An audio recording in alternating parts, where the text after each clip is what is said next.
It is good that you are here to record this picture of me in my palace garden at Addis Ababa. People who see this throughout the world will realize that even in the 20th century, with faith, courage, and a just cause, David will still beat Goliath. Order.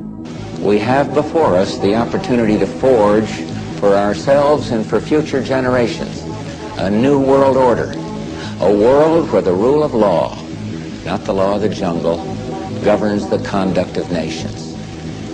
When we are successful, and we will be, we have a real chance at this new world order, an order in which a credible United Nations can use its peacekeeping role to fulfill the promise and vision of the UN's founders. What is at stake is more than one small country.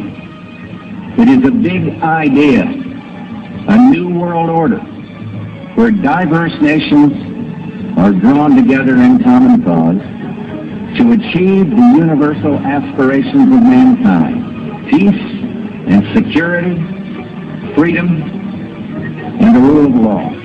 Out of these troubled times, our fifth objective, a new world order, can emerge.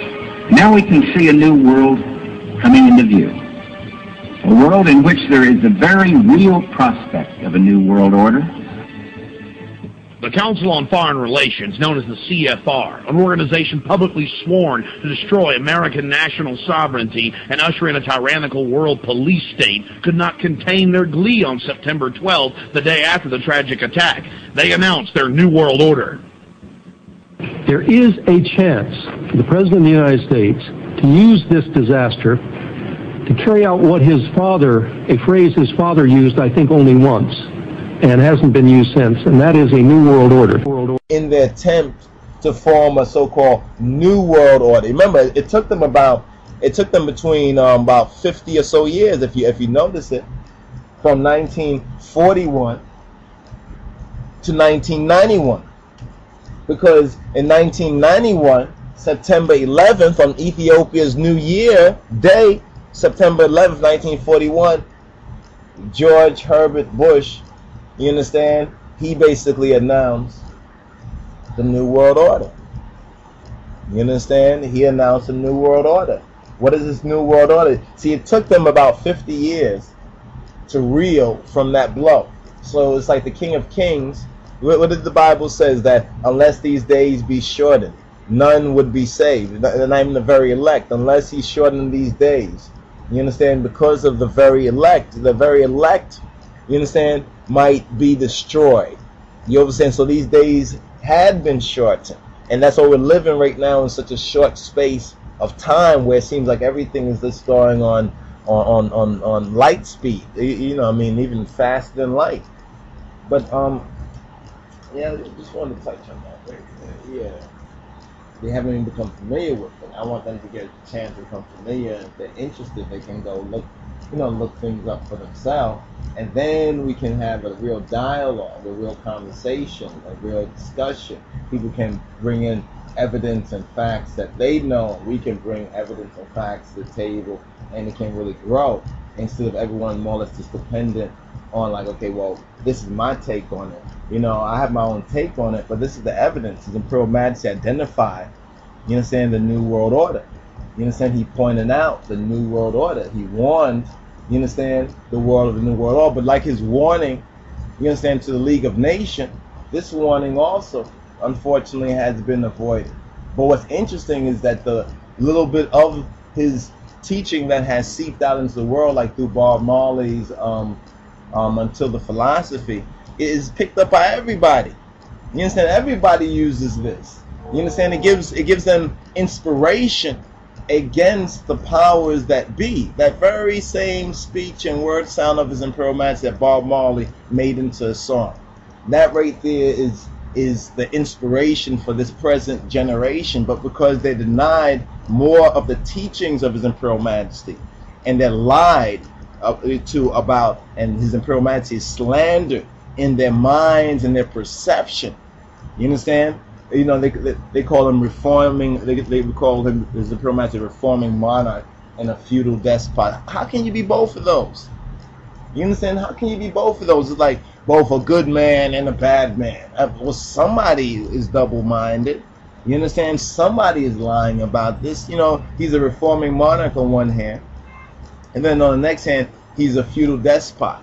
You understand? The feudal despot part is the latter part. That's the part that the Illuminati and conspiratorialists have thrown out there.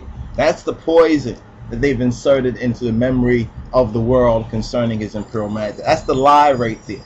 You understand? And unfortunately, it's the lies. You understand? The lies get further in this kind of a world than the truth do.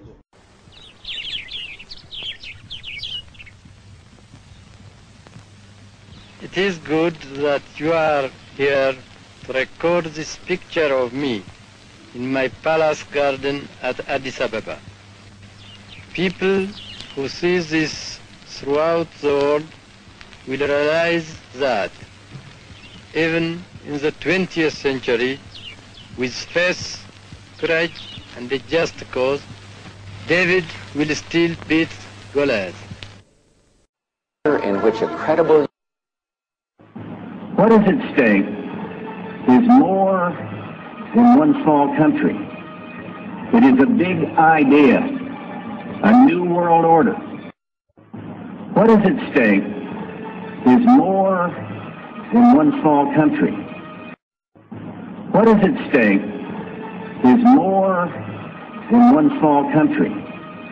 It is a big idea, a new world order, where diverse nations are drawn together in common cause to achieve the universal aspirations of mankind: peace and security, freedom, and the rule of law. Out of these troubled times, our fifth objective, a new world order, can emerge. Now we can see a new world coming into view. A world in which there is a very real prospect of a new world order. What is at stake is more than one small country. Can use its peacekeeping role to fulfill the promise and vision of the UN's founders. What is at stake is more than one small country. It is a big idea, a new world order.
Break up, Father.